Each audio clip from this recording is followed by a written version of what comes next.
Hi everybody, thank you. This very special Wrestle Kingdom 14 preview show. I'm Kevin Kelly. We are going to break down the cards that you'll see on January 4th and 5th. And this year's Wrestle Kingdom bigger and better than ever. Joined by an esteemed panel of Rocky Romero, Chris Charlton, and Gino Gambino. Double Gold Dash, gentlemen, the theme of this year's Wrestle Kingdom and so much more. So we know that on night one, January the 4th, we are going to see a pair of title matches on top. Our main event will be for the IWGP Heavyweight Championship, Kazuchika Okada versus Kota Ibushi.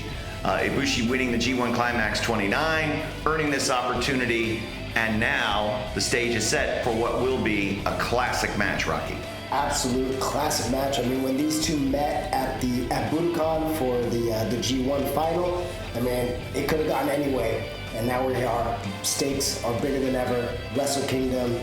And of course, the main event is important because January 5th, you're going to wrestle again for both titles. So, I mean, it can go either way. Of course, I'm going with my man, Kazuchika Okada, the Rainmaker for life. In it to win it. He's your ride or die. That's right. Chris, it's an amazing story when you think about Kota Ibushi and how he has come to this opportunity. If you go all the way back to when he was a kid growing up and just in a rural area of Japan, and then sort of decided, hey, I want to make that trip to become a professional wrestler. Hauled himself all the way by himself. He was barely out of his teens. Worked in the airport. He was handling baggage at Narita Airport for so many years in Chiba while he was training. You know, he took a few lessons, trained himself in the end, and then kind of realized, hey, I'll just have one match. That's all I want to do, just to see if I can do it. And then he got the bug, and now he's got a different kind of bug, and that's the double gold bug. We'll see how he can do that. And of course, the Intercontinental Championship will be the semifinal on January the 4th, and that will be Switchblade Jay White defending the Intercontinental Championship against Tetsuya Naito. Such a big match, and you think of it, this could be a main event anywhere in the world, and what a moment for both men. But Jay White, again, having such a big year, you got to say he's probably on top in this match. Again, it's a scenario where you can't look too far ahead. You can't have those double gold dreams because you have to take care of business on January the 4th. Tetsuya Naito is a proven commodity throughout the years, and Switchblade Jay White, the rise of him over the last couple of years, defeated Okada last year at Wrestle Kingdom in dominant fashion. And we'll see what happens this year with the Intercontinental title on the line. One of the big stories of 2019 is the return of Hiromu Takahashi. And one of the other big stories is the incredible year that Will Osprey has had. And the IWGP Junior Heavyweight Championship will be defended. Hiromu returning against Chaos's own Will Osprey. Rocky, this one I know is going to be wild. It's going to be wild, but more importantly, I mean, look at what they're bringing to Wrestle Kingdom. I mean, usually it's always to talk about the IWGP Heavyweight Championship, and this time the Intercontinental Championship, but look how high on the card is the Junior Heavyweight Championship. That really means a lot to all of the juniors within the division and the fans worldwide that really hold the IWGP Junior Heavyweight Championship in such esteem. And it's really cool to see that, and I couldn't think of two better people to represent that than Will Osprey and the returning Hiromu Takahashi. A long time waiting for that return for Hiromu, Chris. 530 days he was on the shelf, literally thought, can you imagine a guy sitting in his hospital bed literally looking at the ceiling because that's all he could do and thinking, what am I going to do next for work? Because he really thought that was it, that was his career, July 7th, 2018. Now, as he said, reinvigorated, he's debuted again. This is an entirely different Hiromu Takahashi, and don't just think it's the same guy that we know before. He's got something new up his sleeve. Yeah, but again, he is facing perhaps the best wrestler in the world in Will Osprey, and it's going to be a mighty challenge. It's a great story that Hiromu has returned, but can he defeat Will Osprey in front of 45,000 fans at Tokyo Dome? It remains to be seen. A wild physical war will take place with the U.S. Championship up for grabs as former champion Jon Moxley looks to reclaim his gold against Lance Archer. Texas Deathmatch rules. You know, no DQ, no count out, must be a knockout for a 10 count submission. These are the two most stubborn men I've ever met. I can't see either of them laying down and letting the other one just win. So it's going to be a match that I think is going to rock the dome. It might bring the dome down. You never know. You never know. We, of course, will see the IWGP Heavyweight Tag Team titles defended as the Gorillas of Destiny, the 5-time champs, defend against World Tag League winners Juice Robinson and David Finlay, team known as Finn Juice. Rocky, it's been a great renaissance for David Finlay in 2019. Yeah, he was really on the shelf the whole time, for almost all of 2019. But to come back in great shape and reinvigorated, puts his tag team back with Juice together, and look at that, rise to the top, and now they're going into Wrestle Kingdom as the challengers. But of course, we can't deny that GOD has been the dominant tag team of 2019. You said it yourself, Kevin, 5 times champion. That's almost unheard of when it comes to the IWGP heavyweight title. So these are guys who maybe don't have the best record at Wrestle Kingdom, but are the current champions and hold their gold, and I think unbeatable at this stage. We'll see what happens as Finn Juice challenges GOD. The last 2 years specifically, World Tag League winner has gone on to become the IWGP Heavyweight Tag Team Champions at Wrestle Kingdom. Will it be 3 years in a row? Will it be Finn Juice? We will find out on January the 4th. There will also be a pair of 8-man tag team matches that promise to be very entertaining as we have championship matches on top. But the night begins with another 8-man tag. Chris Charlton, one of the final matches of Jushin Thunder Liger. This will be his swan song, and what a way to round out a great career. What a way on night one. It's all honoring Jushin Thunder Liger's past, and you can see there just the team. The two teams there are real. If you're a New Japan history nerd like me, it's amazing. Liger teaming with Tatsumi Fujinami, who was his inspiration to get into pro wrestling in the first place. Great Sasuke, who had so many great matches with Liger through the 1990s. Tiger Mask as well, so closely connected. They're going to be accompanied by El Samurai to the ring, whereas on the other side, one of Liger's greatest early rivals, Naoki Sano, along with Shinjiro Otani and Tatsuhito Takaiwa, who was such a dominant force in the early stages of those junior tag titles. Ryusuke Taguchi, a modern contemporary, and they're going to be teaming up with Liger's first ever opponent in the Tokyo Dome. Accompanying to them to ringside is Kuniaki Kobayashi. It is, again, that's night one. And Jushin Thunder Liger's career will come to an end on night 2. But let's move to night 2. Let's move to January 5th, because when January 4th is done, we know who will be the IWGP Heavyweight Champion. We know who will be the Intercontinental Champion. And those two men will meet in an incredible main event on January the 5th. Double Gold Dash. There's never been a scenario like this at Wrestle Kingdom. These 4 men will vie. Somebody is going to leave Tokyo Dome, Rocky, as a double champion. Look at how stacked this is. It could be any 2 of these 4 men that are going to meet on January 5th, but there can only be one winner. Joey White. Whole thing. What's that? Joey White? Kazuchika Okada. It doesn't matter. We're going to see January 5th who is really the best in this professional wrestling business. Sorry, I was just going to say, what a way to kick off 2020 though. Yeah. To walk in and walk out as double champion and into the new year, you got to say your stocks are rising high. Yeah. Well, we know obviously, Rocky, you're picking Okada, of course, for many reasons, and of course you're picking Switchblade Jay White. Chris, who do you think emerges victorious? It's been strange. I kind of think that it's the end of the year. It's been a lot of talk about politics all over the world, and I always think this time of the year it's almost like a political campaign, isn't it? Where everybody's sort of making their last statements. This is it. This is why I want to be double champion. This is why I should be. And it's interesting the reasons. And Okada saying, I think the IWGP title is all there should be, and that's the standard. Tetsuya Naito saying, I want to make history. I want to be the first. Jay White, really, he wants to be double champion so nobody else can be. But Ibushi is the only person that has, I think, a policy in regards to all this. He's the only person that's saying, I need this to carve a new legacy for myself, for professional wrestling at large. This is the greatest launching pad. Can you imagine the fame that comes with being double champion, and then the ability to spread the message in New Japan Pro Wrestling all over the world? Again, those are you could make an argument for anybody, and I know a lot of fans have said what an amazing story it would be if Tetsuya Naito emerges victorious as double champion with all the trials and travails that he's had at Wrestle Kingdom, whether it was over the Intercontinental Championship and being denied the main event several years ago, to then a couple of years ago coming so close against Okada in the IWGP Heavyweight Championship match.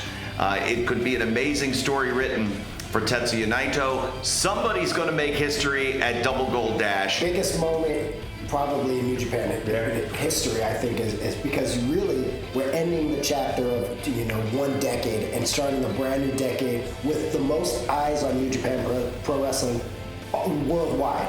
So like whoever walks out on January 5th as double champion is really going to be the person who sets the rest of the standard for the rest of the decade. And also, don't sleep on the fact that the two men who do not compete in the main event will meet in a special singles match. So it's very, very important that if you can somehow compartmentalize the disappointment of not being the first, you got to be the next. The Never Openweight Championship will be defended, and this is not just, for me, guys, about the title. This is an extremely personal issue that has arisen. Kenta defends against Hiroshi Goto. Kenta made the right decision by coming over to the Bullet Club. A lot of people say he turned his back on his friend, well, his only friend, Shibata. But in his mind, he made the right decision. He's a star, and he wanted to be treated. And now he is going to the Tokyo Dome to defend his championship against Goto.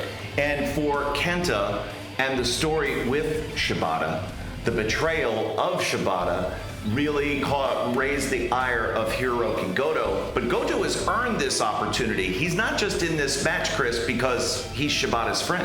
Right, I mean, it started, perhaps the Goto's ire came because of Kenta's attacks on Katsuyori Shibata, his long-time friend since high school. But let's not forget, World Tag League, Goto pinned Kenta, clean in the middle. And that's what set up this Never Openweight Championship. And when you look at the U.S. Heavyweight Championship, we told you that on night one, Lance Archer squares off against Jon Moxley, Texas Death Match, and whoever wins, whoever survives that, now goes into night two. Rocky, there's a scenario where Juice Robinson can leave Wrestle Kingdom as a double champion. It's pretty amazing that Juice has found himself in his own quest to become a double champion. But Juice is really in a great opportunity here for himself to start 2020 on top.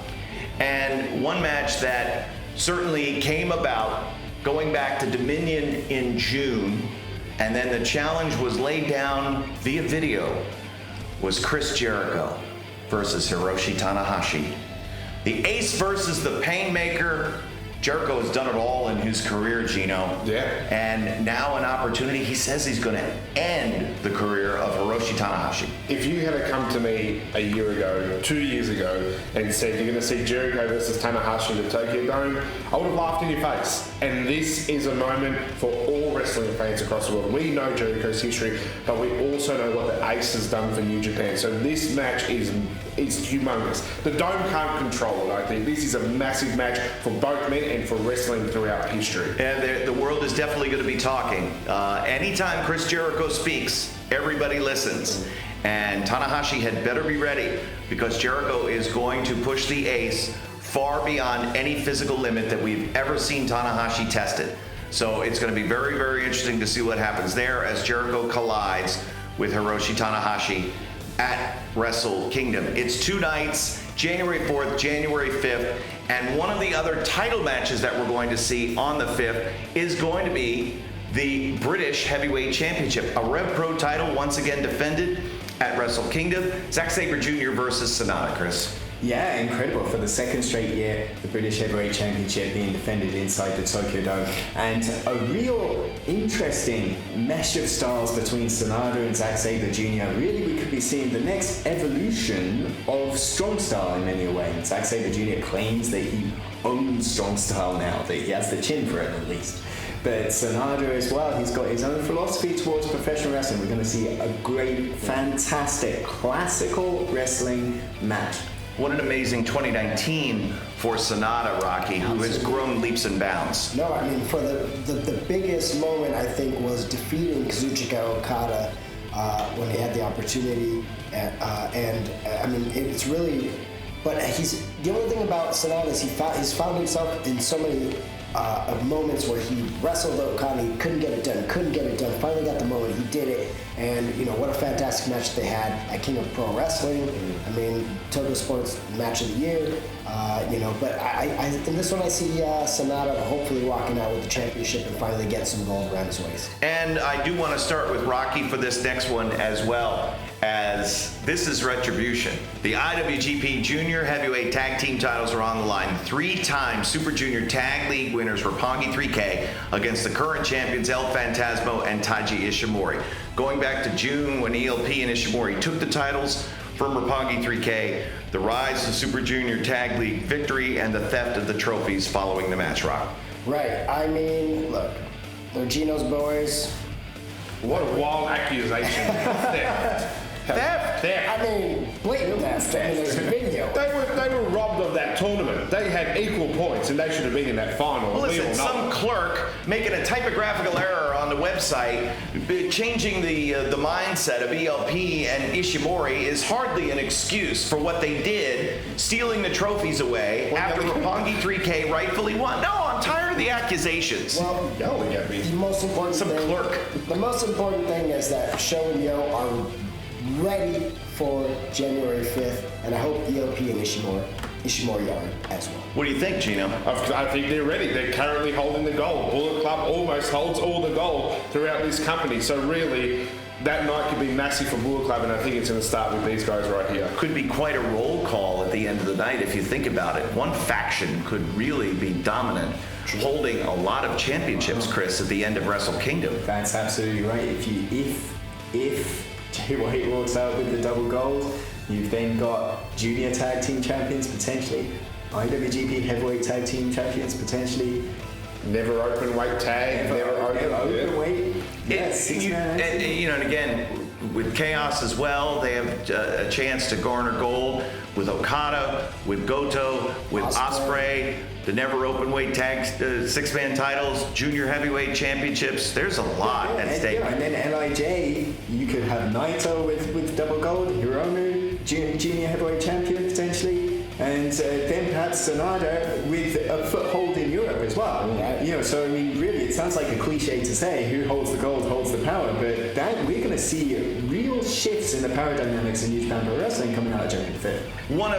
While we talk about championships and we talk about the personal issues that surround them, there is a very, very interesting match that has been signed for January 5th, that it will be Jushin Thunder Liger's final professional wrestling match.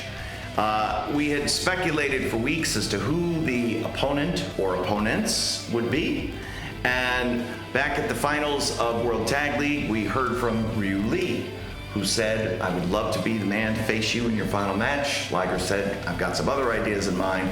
And what we wound up with, Chris, is a very unique tag team match. Absolutely. Jushin Thunder Liger teaming with Naoki Sano against Hiromu Takahashi and Ryu Lee. And if the new fans, people just coming aboard with New Japan, might not know the history between Liger and Sano. Sano was Liger's first rival in New Japan Pro Wrestling in the late 1980s, and their rivalry was vicious. It was at times bloody. It was at times, it was boundary pushing. They were doing things in 1989 that would seem phenomenal in 2019, and they really changed the face of junior heavyweight wrestling, as have Hiromu Takahashi and Ryu Lee over the more recent years. So this is absolutely four pioneers, four true masters of their craft. One last time for Jushin Thunder Liger. So that will be how Liger calls it a career, and then the very special retirement ceremony will be the following night on January the 6th, the New Year Dash, this year in Otaku. Traditionally held at Korakuen Hall, but this year, because of the interest in Wrestle Kingdom, we're moving to a much bigger venue, and fans from all over the world are going to be a part of the 3 events of this incredible experience of Wrestle Kingdom. The night will begin as well. There's also championship gold on the line in an opener with a never six-man tag team championship gauntlet. There's going to be 5 teams involved, guys. Yeah, don't forget to set your alarm clocks or stay up a little bit earlier, stay up a little bit later, because the action kicks off an hour before. There's going to be a special pre-show event featuring the never openweight 6-man gauntlet match, which is back. It's been a tradition of late. Those champions, Makabe, Yano, Taguchi. Don't you talk about God being dominant with the tag titles? They've held those belts for nearly a year, and we've often talked about those being hot potatoes. 4 defenses over the course of close to a year. You can hold them when you never bring them to shows, mate.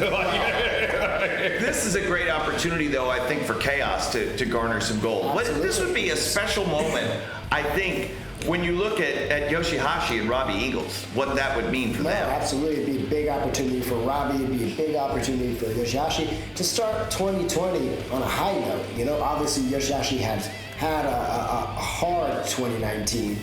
Some ups and downs, a lot of downs, but this would be a great opportunity for them to start hot. And there is another pair of trio teams, actually. When you look at LIJ, Evil, Shingo, Bushi. That's a big team. That's a lot of. That's my pick. A lot of damage. That is it, and of course we can't count out Suzuki-gun. No. This trio is going to be very, very dangerous, and I think we'll see what happens. Plus, Gino's boys, they get their own graphic. Is there a weight limit for the never open weight? No, It's open. I might write that down for myself and add myself to that team if I could. There's nothing open about your weight. I mean, God.